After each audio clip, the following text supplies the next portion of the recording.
Olá a todas e todos, seguidores aqui, quem nos acompanha no canal Mãe Star. É um prazer hoje receber o médico psiquiatra que eu acompanho há muito tempo, desde a minha época do Instituto de Psiquiatria do HC, que coordena o ambulatório, né, Antigos, que é o ambulatório transdisciplinar de identidade de gênero e orientação sexual do Instituto de Psiquiatria do HC e da USP, a doutora Alexandre Sadé. E há quase 30 anos ele atua nessa área, né, de identidade de gênero com transgêneros e hoje vai nos ajudar a entender um pouquinho melhor desse universo que a gente tanto opina sem saber absolutamente nada, né? É muito carregado de preconceito, de julgamento, e nós aqui do Bem-Estar, como em todos os assuntos, a gente quer trazer informação de qualidade, acolhimento a tantas mães, pais, crianças e famílias, e por isso eu convidei o Dr. Sadé para nos ajudar a entender esse mundo. E muito obrigada, doutor Sadé, pelo aceite, né, por estar aqui com a gente numa agenda tão concorrida. É um prazer. Eu que agradeço o convite num tema que se tornou o foco da minha vida profissional hoje, né? E é um tema muito rico, muito interessante, que todo mundo tem uma opinião, mas pouca gente conhece em profundidade para falar com tranquilidade e respeito do assunto. Meu papel aqui hoje é ajudar a divulgar esse conhecimento, essa possibilidade de abordar a questão da transgeneridade de uma maneira mais científica, mais tranquila e menos de eu acho, eu tenho opinião de quê. E a gente está falando de coisa muito séria, que é da vida das pessoas, né? Como elas se veem, como elas se reconhecem e o significado que tem isso para a vida delas e para a vida das famílias, especialmente. Então vamos lá, né? Tem Bora. bastante coisa aqui na pauta.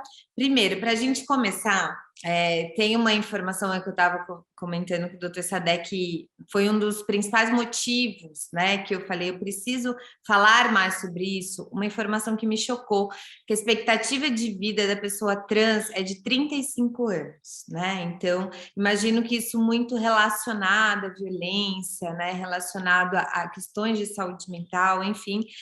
E aí eu falei, vamos entender o que acontece com essa população com tanta vulnerabilidade.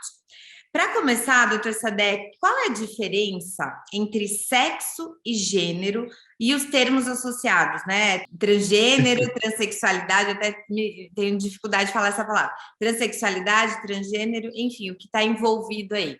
Então, assim, você toca num ponto, você começa falando num ponto muito delicado, que a expectativa de vida da população transgênero no Brasil é de 35 anos. Quando a gente fala do Brasil, a gente fala de um mosaico que é o nosso país. Uma coisa é falar da cidade de São Paulo, outra coisa é falar do interior de Tocantins, por exemplo. Então, assim, a gente tem muitas realidades convivendo e muitas vezes de forma não harmônica. O acesso dessa população à saúde, em linhas gerais, é muito complicado, porque é uma população que muitas vezes é exposta a vexames, a situações vexatórias, recusa do pessoal de saúde a usar um nome social, a ver o sexo de nascimento, né, e não sabe como lidar com isso, com um nome que não bate. Então, assim, é muito complicado para essa população no Brasil como um todo. São Paulo, eu acho que é a cidade, a capital mais rica em possibilidades para a população trans. A gente tem uma inclusão social, a gente tem acesso à saúde, tem uma preocupação tanto da prefeitura quanto do estado de São Paulo com essa população, em todas as faixas etárias. Infância, adolescência e vida adulta. Mas isso não é uma realidade no Brasil como um todo. E, aliás, na formação de profissionais de saúde, não se discute essa questão, não se fala sobre isso. Então, é muito complicado você pegar um homem trans adulto que vai fazer controles ginecológicos, por exemplo. ou uma mulher trans adulta que vai passar no urologista para avaliação de próstata. Muitos profissionais dizem, eu não trabalho com essa população. E eu acho isso muito complicado, pensando em médicos, enfermeiros, psicólogos, TOs, fonos, pediatras, quem quer que seja o profissional. Falta na formação um viés para lidar com essa possibilidade, que é uma possibilidade humana, é uma variabilidade humana, não é uma doença. E vamos lá para os termos, que esses conceitos são super importantes. A gente nasce num sexo. Sexo é um fator biológico. Não tem determinação. É algo que acontece com todos nós. Ninguém escolheu nascer no sexo masculino, no sexo feminino ou DDS, que os ativistas chamam de intersexo, eles preferem esse nome, que eram os antigos pseudo-hermafroditas, hermafroditas. Tal. Hoje tem uma determinação, uma nomenclatura diferente para a medicina, para a área da saúde. É diferenciação sexual diferente. Então, o sexo é biológico, é determinado, você nasce daquele jeito. Identidade de gênero é algo que se desenvolve com uma base biológica e aí vai se desenvolvendo e sofre as influências do meio, ambiente e cultura. Identidade de gênero, Aline, é a noção que cada um de nós tem, e isso acontece por volta dos 3, 4 anos de idade, quando a criança assume uma consciência de que existe, de que é alguém, que dá um nome para si, que a palavra não ganha uma consistência, eu não quero. Então, é por volta, entre 2 e 4 anos de idade, que essa identidade de gênero se forma dentro da identidade do eu, quem eu sou. A identidade de gênero é um componente da identidade do eu, que é um componente da consciência de maneira geral. Assim. É a noção que se tem de ser homem ou mulher. E isso não tem explicação, ele é subjetivo. Se eu perguntar para você se você é homem, mulher ou algo entre esses dois polos, acredito que você vai me responder que é mulher. Pela aparência, né, e pelo que eu te conheço, pelo que a gente já conversou. Agora, se eu perguntar como é que você sabe que você é mulher, é silêncio total. As pessoas não sabem. Ou vão para a questão biológica, que aí envolve o sexo, ou vão para a questão sociocultural, que aí envolve só o gênero. A identidade de gênero ela fica entre esses dois polos, do sexo e do gênero em geral. Gênero, a gente aprende na escola, a língua portuguesa, né? Ela é socioculturalmente determinada. Se é masculino, feminino ou neutro.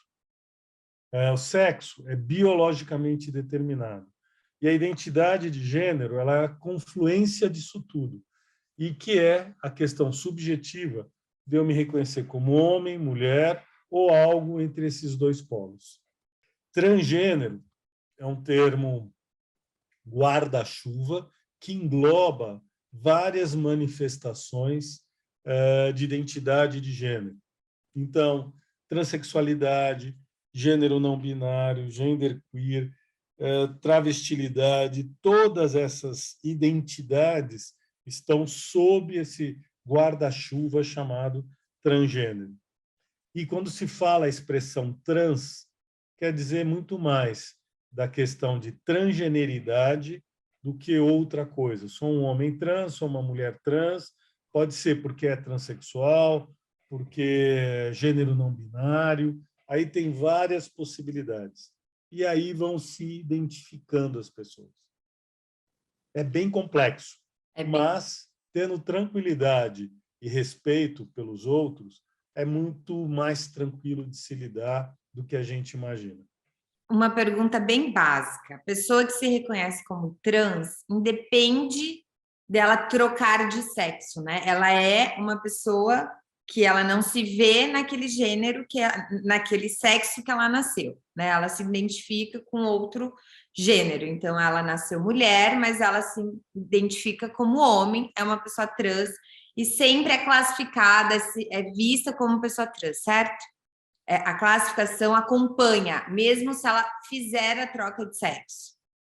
a troca, nem é isso, né? Mas a adequação de gênero, a afirmação de gênero, as cirurgias, as hormonizações, tudo isso, Aline, depende muito da pessoa. Ela pode ou não querer uma mudança radical, sair de um polo para o outro, ou ficar ali intermediária. Por exemplo, uma mulher travesti, ela tem atributos femininos, tem uma identidade de gênero feminina, se comporta como mulher socialmente, então o gênero também é feminino, mas mantém o pênis, mantém saco escrotal, testículos, não faz uma cirurgia genital, talvez uma cirurgia de colocação de prótese mamária, porque daí acentua essa caracterização feminina.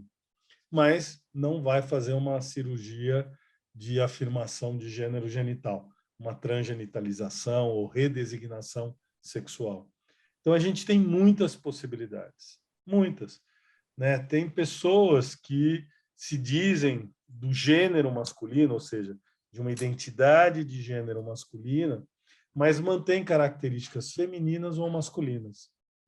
Essas pessoas, que são gênero não binário, agênero, e aí tem várias definições que o que se prega é que o gênero é autodeterminado. Então, pode ter o nome que quiser.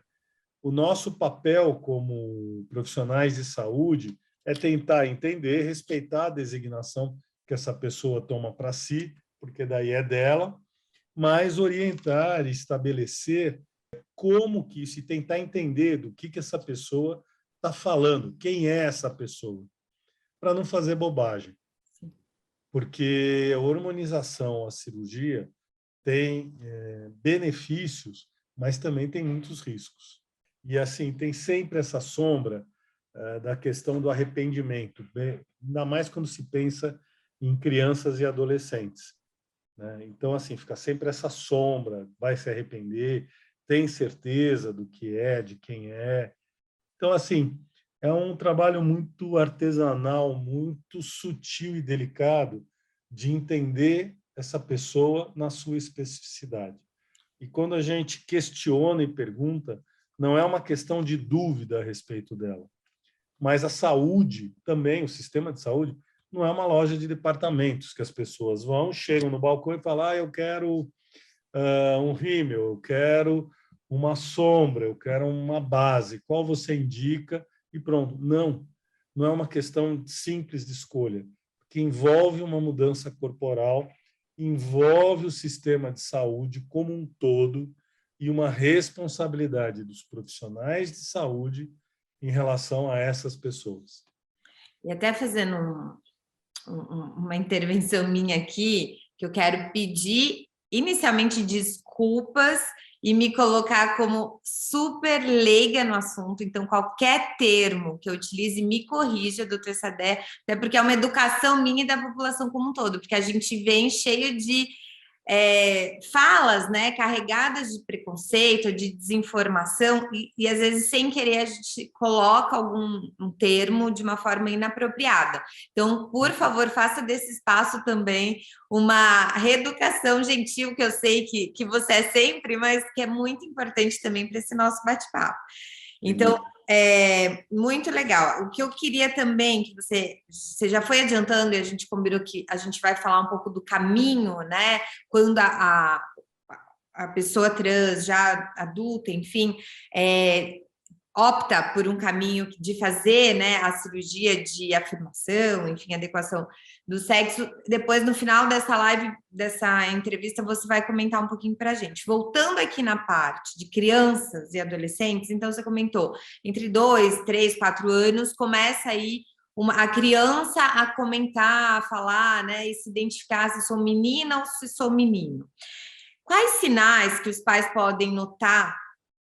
Até veio uma pergunta esses dias no canal, né? O meu filho de 6 anos, se eu não me engano, gosta muito de brincar de boneca, né? E me perguntou, é normal? Né? Eu falei, não tenho essa capacidade de resposta, mas o que a gente ouve muito é que é muito importante, cada vez mais, que todas as nossas crianças, até para que não cresçam, por exemplo, o homem, né, que se entende do gênero masculino, mesmo sendo criado só brincando de carrinho, de arminha, de nanã, ele deixa de desenvolver habilidades importantíssimas de afeto, do cuidado, até que vão, quando ele tiver filho, por exemplo, quando ele tem que cuidar da casa dele, ser importantes para a vida dele, independente dele ser trans, né?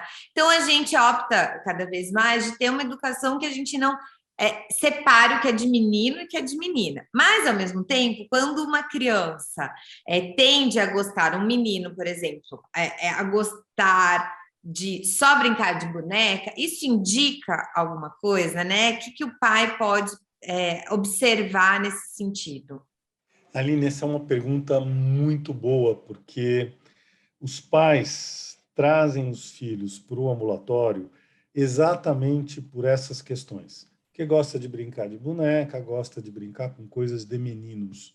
A curiosidade infantil, ela existe, e o comportamento de gênero expresso, né, ou a expressão de gênero, que é um termo que se usa muito, não é o que nos preocupa.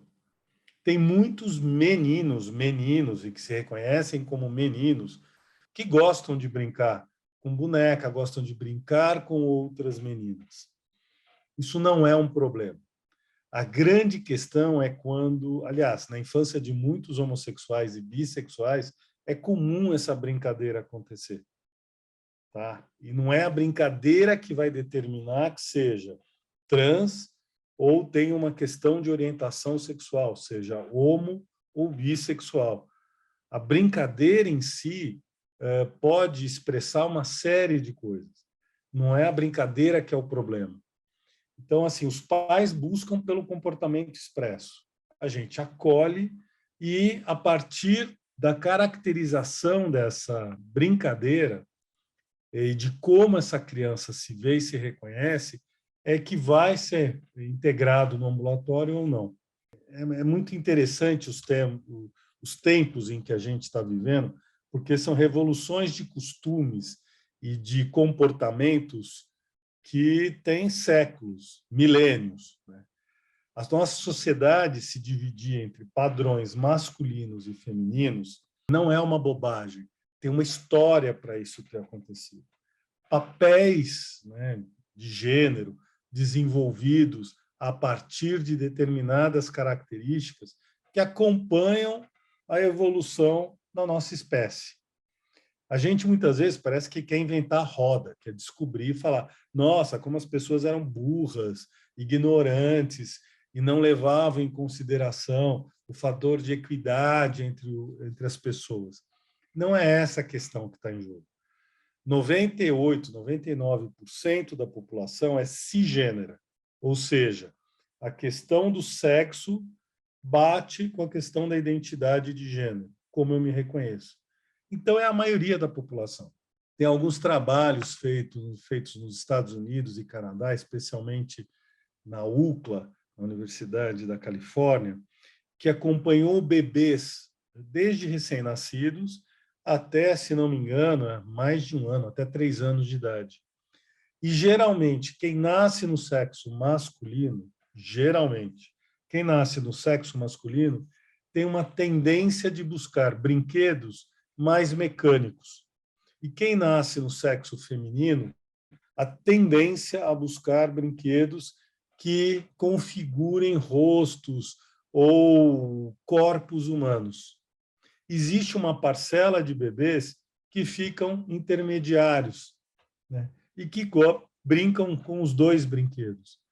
Então, o brinquedo em si, ser caracterizado de masculino e feminino, tem uma história. Aí, o importante não é a classificação se é masculino ou feminino, mas a possibilidade de poder brincar sem que isso determine que você é homem ou mulher. Brincar com uma boneca de bebê, por exemplo, eu acho muito interessante um menino que possa expressar seu afeto por uma boneca de bebê, porque ele também está treinando o papel de pai. Coisas que, na minha geração, gerações anteriores, não, papel de pai é provedor, é isso. E não é realidade. né? Tanto que o pai tem uma função muito importante na vida das crianças.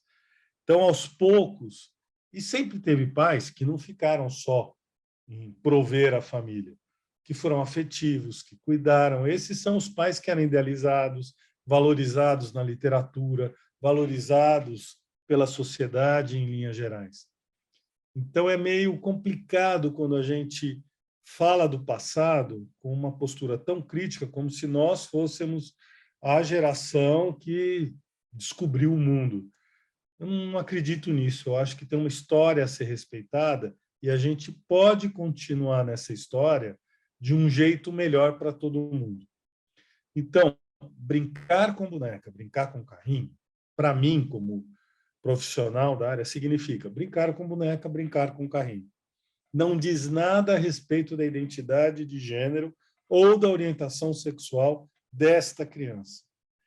Os pais chegam com essa questão. Nosso papel é acolher e orientar. E para orientar, a gente precisa pesquisar com a criança. O que significa? Tem muitas crianças que viram e falam assim, eu acho o máximo brincar com a maquiagem da minha mãe, ajudá-la a se maquiar, escolher a roupa dela, porque ela não sabe escolher roupa, ela mistura coisas que não ficam bonitas. Estou falando de crianças de 5, 6 anos de idade, meninos, e que vibram com isso, e que têm, mas assim, reconhecem como meninos, têm uma admiração pelo feminino. Isso bem trabalhado, isso bem desenvolvido na educação, é muito legal, porque vão ter meninos que vão poder admirar as mulheres. Tem meninos que falam, não, é que eu me sinto menina, às vezes com vergonha, às vezes com restrição, porque isso, ao longo da infância, vai sendo bombardeado. Desde a escola, desde a família, né? As brincadeiras dos tios, dos primos, dos avós. E a criança, ela não é besta, ela percebe as coisas. Né? E o que uma criança mais quer nessa vida? Ser amada pelos pais. E se ela percebe que os pais sofrem por conta daquilo, ela começa a acreditar que tem algo errado com ela. Por gostar daqueles brinquedos ou por expressar, sei lá, um menino que é uma menina. Os pais ficam assustados, sofrem. E, assim, a culpa não é deles. É compreensível que eles se assustem, que eles se admirem disso e que tentem corrigir. Não, mas você é um menino. Você tem que se comportar como um menino. E não veem a especificidade dessa criança. Então, nosso trabalho é acolher, identificar o que está acontecendo naquela família, orientar e cuidar, tanto da criança quanto da família. Porque essa família também precisa de um cuidado. Então, doutor Sadé, não entendi que essas opções é simplesmente brincar, né? Mas em que momento um pai e uma mãe, porque quando chega ao profissional, geralmente acho que você contou que tem chegado a vocês por conta dessa questão do brincar, né? Mas vamos supor que esses pais assistiram essa live estão entendendo que brincar não determina nada. O menino brincar, gostar de brincar de boneca. Mas que outros sinais, que momento que seria interessante esses pais sentirem que é importante buscar um psiquiatra para entender que ali pode estar acontecendo alguma coisa? Especialmente quando essa criança afirma que não é um menino ou afirma que não é uma menina. Verbaliza, que se sente, né? verbaliza isso de uma maneira não isolada. Porque, às vezes, com 4 anos, 3, 4, 5 anos, pode verbalizar, mas isso não se mantém ao longo do tempo. O que a gente percebe é que muitas mães dizem, doutor Sadé, desde 1 ano e pouco, 2 anos, eu percebia que meu filho ou minha filha era diferente. Não gostava, recusava coisas de menina, recusava coisas de menino e queria coisas minhas, coisas dos primos, dos irmãos. Então, assim, os pais percebem isso, mas muitas vezes não querem ver. Põe na cabeça, isso vai passar, isso é coisa de criança. Então, assim, suspeita, tem uma dúvida, conversa com um profissional. Mas tem que ser um profissional bem informado, porque o que a gente vê de psicólogos, pediatras, médicos, que não têm nenhuma... Passa a ser como se fossem prescritores de normatização de conduta. Nasceu um menino, tem que ser menino. Nasceu menina, tem que ser menina. E isso é muito complicado. Para os pais, o ideal é perceberem o quão profundo, o quão permanente isso é na vida daquela criança. Tem crianças que você vai ficar na dúvida, mas aí a gente tem tempo para acompanhar, né? E assim, com orientação, com profissionais capacitados para lidar com essa questão, que não é um problema, é só uma questão, fica mais fácil para a família.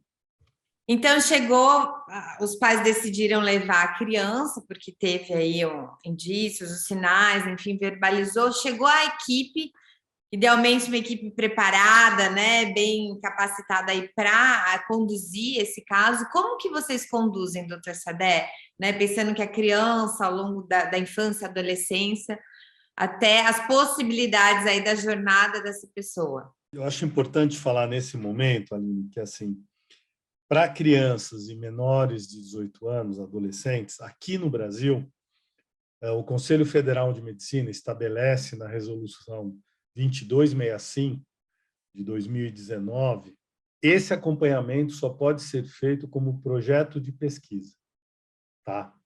Então, assim, a parte da psicologia, da psiquiatria, tudo bem. Mas intervenções outras, por exemplo, como o bloqueio do eixo hipotálamo-hipófise ou a hormonização propriamente dita, tem que ter muito cuidado e só com equipes formadas e num projeto de pesquisa para evidenciar se essa intervenção é adequada, se vale a pena, se vai trazer benefícios para essa criança, esse adolescente ou para essa família. O ambulatório ele existe desde 2010. Ele foi instituído, eu criei o ambulatório para a população adulta, que é o que a gente sempre acompanhou desde os anos 90, né? Tem legislação sobre isso, o Conselho Federal de Medicina tem as resoluções muito estabelecidas para a população adulta. Isso acontece no mundo inteiro, esse acompanhamento, e são pessoas maiores de 18 anos. Em 2010, criei o Antigos. No final de 2010, chegaram os 2 primeiros adolescentes e, no final de 2011, a primeira criança com 4 anos de idade. Quando chegou essa criança, eu, como coordenador do ambulatório, assumo. Falei, a gente não sabe trabalhar com criança, né? Era uma coisa que eu ouvia de toda a população adulta, né, que 99,9% dos adultos diziam que tinha começado na infância. Mas você não via aqui no Brasil crianças, adolescentes com a questão trans vindo à tona ou procurando o serviço. E aí, no final de 2011, a primeira família busca, através da secretária, entrar em contato, uma família do interior do Brasil, uma cidade muito pequena. A secretária ficou na minha orelha, ela é muito mãezona, para eu, pelo menos, conversar com essa mãe, com o pai, com a família, para orientar alguma coisa, porque eles estavam desesperados. E aí vieram. E, para minha surpresa, era uma criança trans, com 4 anos de idade, uma consistência, uma permanência, uma intensidade, uma profundidade da sua identidade de gênero que me impactou. E, a partir daí, eu falei, vale a pena a gente acompanhar essa população, porque a gente pode evitar um sofrimento maior dessas crianças e evitar que a gente receba na fase adulta pessoas tão massacradas socialmente como as que a gente recebia. Pessoas que buscavam a transição física e social aos 60 anos de idade, porque não puderam viver como realmente elas são, por respeito aos pais, por respeito à sociedade, pessoas deprimidas, massacradas na vida e com os riscos à sua saúde e vulneráveis nesse sentido, por não poder ser quem eram.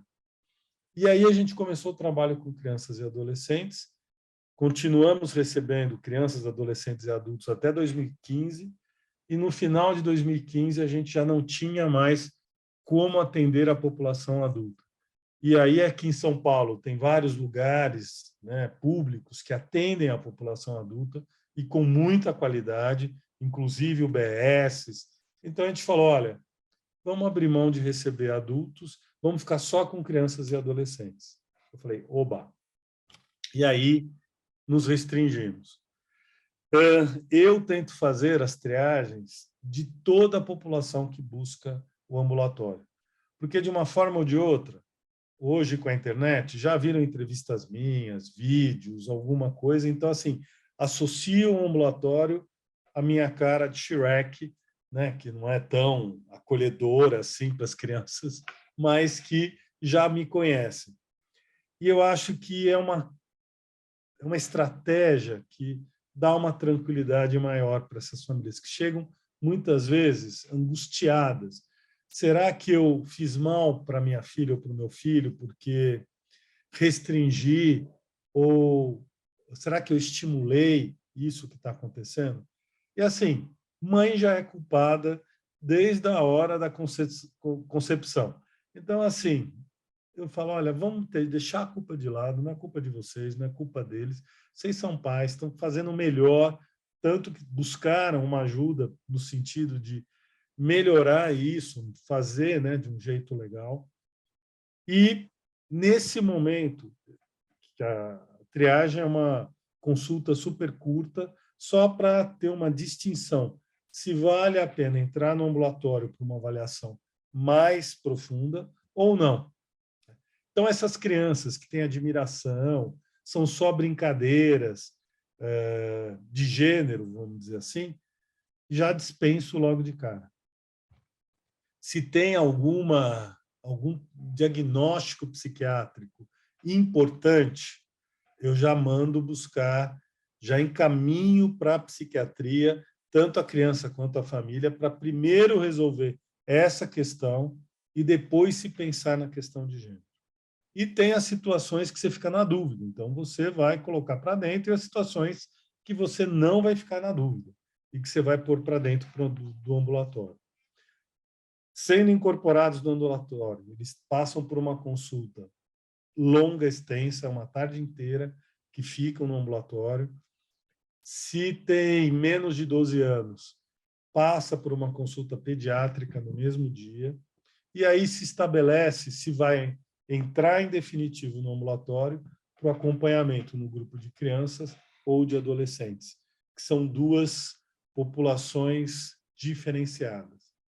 E há um ano a gente subdividiu em 3 grupos: crianças, adolescentes e a população puberal, que são adolescentes ou crianças ainda na idade de 11 a 13 anos, que já está começando a puberdade, então ou estão bloqueados ou não se perdeu a janela do bloqueio, então o desenvolvimento corporal, as características sexuais secundárias se desenvolveram, e a gente junta esses adolescentes e esses pais em um grupo especial para acompanhar, porque a gente percebeu que é um momento importante de transição da infância para a adolescência, e tanto esses pais quanto esses adolescentes, pré-adolescentes, precisam de um acompanhamento específico, porque os que estão bloqueados, para os pais é muito interessante, porque continuam sendo crianças, não tem mudança física. Então, imagina uma criança começar a falar de sexo. Os pais se assustam, mas é meu filho, é minha filha ainda pequena, ainda é criança. Como é que está discutindo isso na terapia? E, na realidade, já é um adolescente. Tem 12 anos, 13 anos. Isso já acontece com outros adolescentes cis e mesmo com os adolescentes trans que não estão bloqueados. Então, essa é a grande... Hoje, o que a gente tem, crianças, né, púberes, adolescentes, e a gente tem 80 adultos ainda em acompanhamento Alguns que ainda não fizeram a cirurgia estão preparados para a cirurgia, mas no SUS tem um tempo de espera muito grande.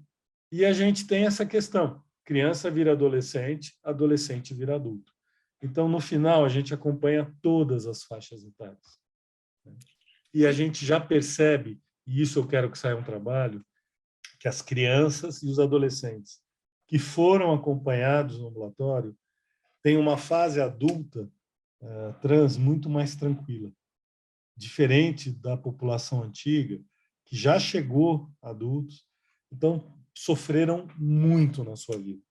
Não tiveram apoio de família, coisas que a nossa população infantil e adolescente conta com apoio familiar. No ambulatório de vocês, vocês acompanham todos que têm possibilidade de ter o diagnóstico, têm a dúvida ou já se concretizou,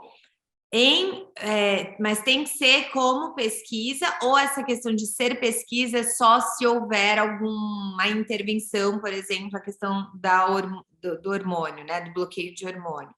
Só para entender, para acompanhamento com a equipe psiquiátrica e psicológica, enfim, pode não ser como pesquisa, ou todos que entram no ambulatório teriam esse acompanhamento como uma pesquisa?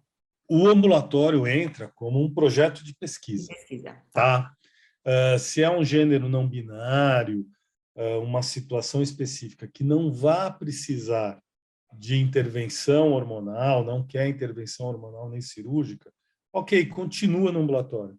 Até porque, para as outras crianças e adolescentes, é interessante a convivência nessa diversidade. Por quê? Por não ser frequente, essas crianças, às vezes, se acreditam únicas, se acreditam, certo, aberrações, alguma coisa estranha, muito diferente do que deveria ser. E convivendo em grupo com outras crianças e outros adolescentes, isso relaxa e fala assim, não é uma coisa só minha, existem outros iguais a mim. E a gente pode trocar e perceber as especificidades da vida de cada uma dessas crianças e adolescentes. Perfeito. E a mesma coisa as famílias, né? Segue o mesmo princípio. Queria que você comentasse um pouquinho para aqueles pais e mães que estão no momento, né, que vão assistir aqui a nossa entrevista e devem sofrer muito, porque a gente pensa em ter filho e já cria o que ele vai ser até o resto da vida, né? Toda a vida já está planejado na nossa cabeça. Então, a gente o tempo todo lida aí com expectativa e frustração, em diferentes níveis. Imagino que pais e mães de uma criança trans, de uma pessoa trans, tenha isso de uma forma muito forte, né? Quais as suas dicas aí, né? Uma palavra para falar para esses pais que possa contribuir, né, com essa aceitação e com melhor desenrolar aí apoio dessa criança que vai precisar muito, enfim. O que você costuma falar com esses pais que chegam até o Antigos? Primeira coisa é a questão da culpa. Quando a gente começa a falar de culpa, né, é um inferno, porque culpa nos paralisa e não resolve nada, não leva a gente para lugar nenhum. Eu prefiro falar que, ao invés de ficar centrado na culpa, o que eu fiz de errado, eu devia ter feito isso, eu devia ter feito aquilo, já que veio no ambulatório, se responsabilize agora pelo que está acontecendo. Então, pai e mãe, eu adoro pais de maneira geral, pais e mães, porque eles é que enchem meu consultório de psiquiatra, certo? O consultório de psiquiatra só existe porque existe pais e mães que vão errar, que vão fazer um monte de besteira, mas é do papel de pai e mãe. E não é ser psiquiatra e psicólogo que vai tornar bom pai e boa mãe. Conheço vários psiquiatras e psicólogos que são pais e mães e também fazem coisas que são assim comprometedoras, vamos dizer assim. A primeira coisa é olhar para a criança, não ficar olhando só para si. Todo pai e toda mãe projeta no filho ou na filha um futuro, uma realização. Então, meu filho ou minha filha não vai passar pelo que eu passei. Eu tive pais que foram muito repressores. Eu não vou ser um pai ou uma mãe repressora, eu vou ser pai e mãe amiga. E aí estabelece um padrão, segundo a sua história. O que eu acho mais rico dos pais e das famílias das crianças trans é que eles têm que abrir mão disso, porque eles têm que olhar para a criança e ver o que essa criança precisa, não o que eu gostaria de dar para ela. Então, já aconteceu no ambulatório da criança entrar para o ambulatório e os pais já estabelecerem a transição social. Esvaziar o guarda-roupa, mudar o nome social que chama a criança, fazer toda a transformação sem olhar para aquela criança se isso era importante para ela. Tem crianças que precisam de uma transição passo a passo. Tem crianças que precisam de uma transição radical. Depende muito daquela criança. Então, olhar para o que o filho ou a filha precisa é o fundamental e que a gente discute no ambulatório com essas famílias.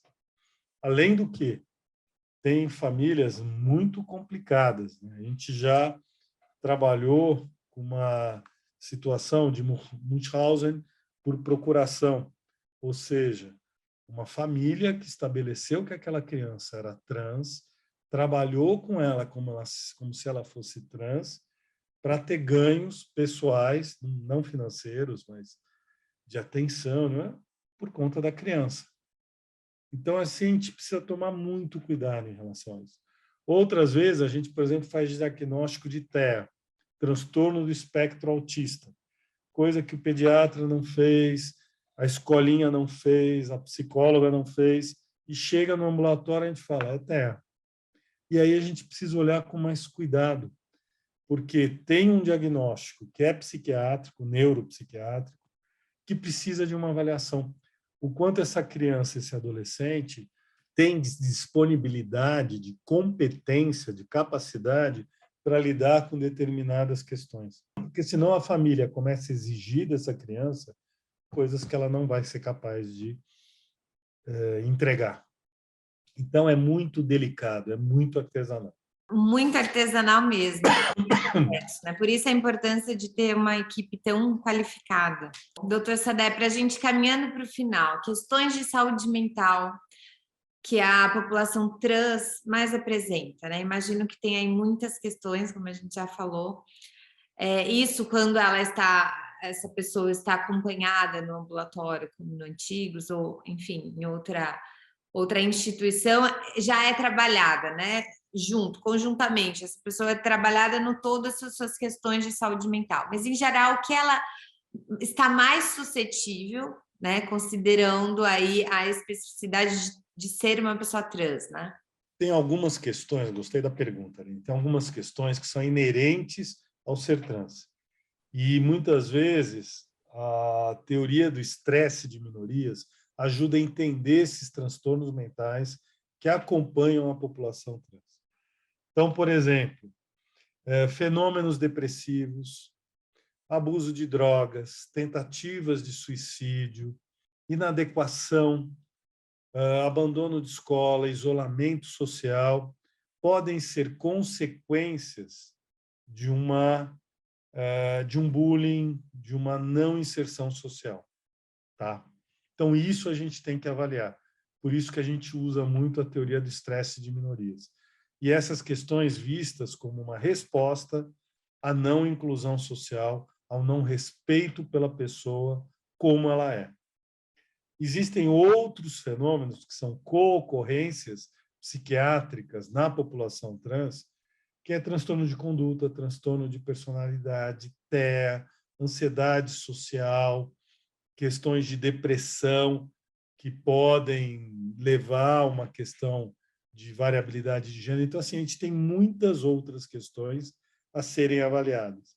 Então, apresentar um sintoma de saúde mental, de transtorno mental, a gente tem que avaliar se é uma resposta à questão social ou se é algo inerente àquela pessoa e que precisa ser avaliado.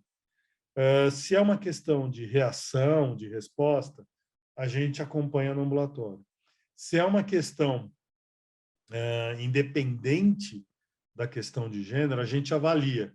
Às vezes, dá para o ambulatório acompanhar. Às vezes, precisa um acompanhamento psiquiátrico específico fora, para daí a gente lidar só com a questão de gênero. Porque a gente não tem braços nem pernas para fazer o acompanhamento global de saúde daquele indivíduo. Então, às vezes, precisa melhorar do transtorno psiquiátrico para a gente conseguir acompanhar adequadamente a questão de gênero.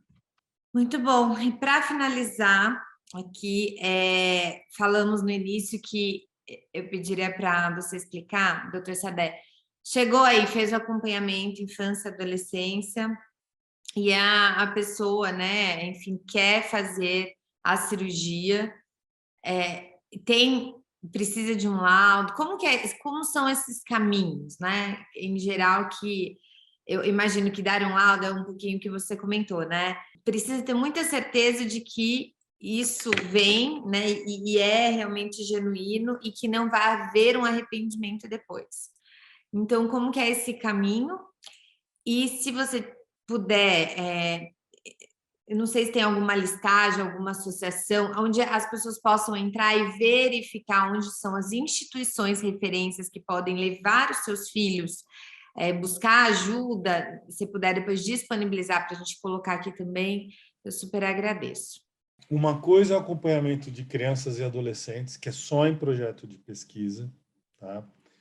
Hoje, no Brasil, tem o Antigos, que foi o pioneiro, tem em Porto Alegre, no Rio Grande do Sul, com a professora Inês Lobato, na URGS, tem no Rio de Janeiro, começou agora um projeto que não tinha, que está se estruturando, tem na Unicamp, do professor Paulo Dalgalarrondo, que já tem um tempo de ação também, e vai começar um projeto de pesquisa em Curitiba.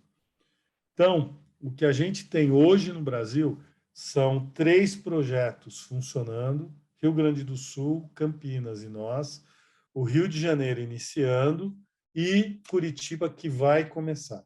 São 5 lugares. É muito pouco para a população. E sempre Sudeste e Sul.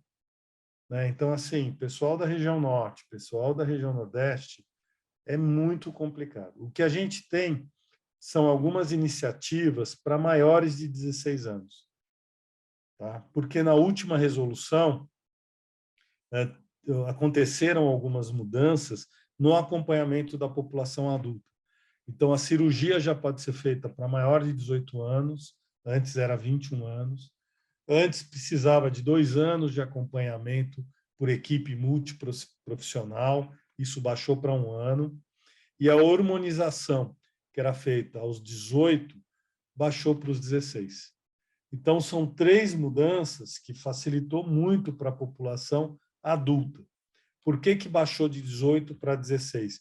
Porque, às vezes, eu ouço muitos retrógrados perguntando, mas 16 anos? Então, pode ser preso se fizer um crime. Aí começa a discussão de maioridade penal, confundindo com uma outra coisa, que é a pessoa ter a sua certeza, a sua autodefinição, a sua identidade de gênero autodefinida.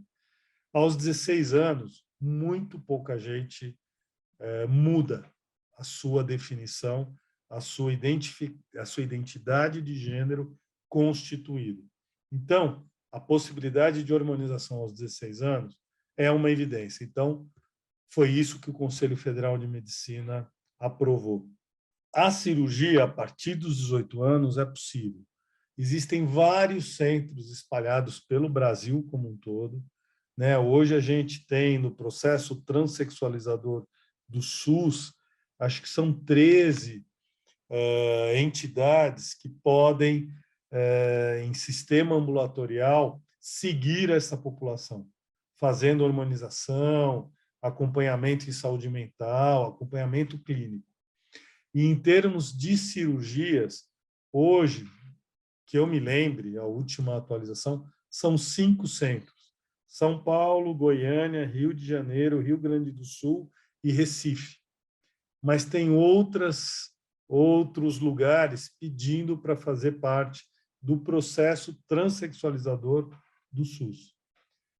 Cirurgia é gratuita, o acompanhamento é gratuito pelo SUS, Mas na saúde suplementar, complementar, já é possível fazer isso também. Os planos de saúde resistem a fazer as cirurgias, mas porque não faz parte do rol da ANS para o acompanhamento para essa população. Mas eu acho meio complicado. Está no SUS, o governo banca, mas os planos...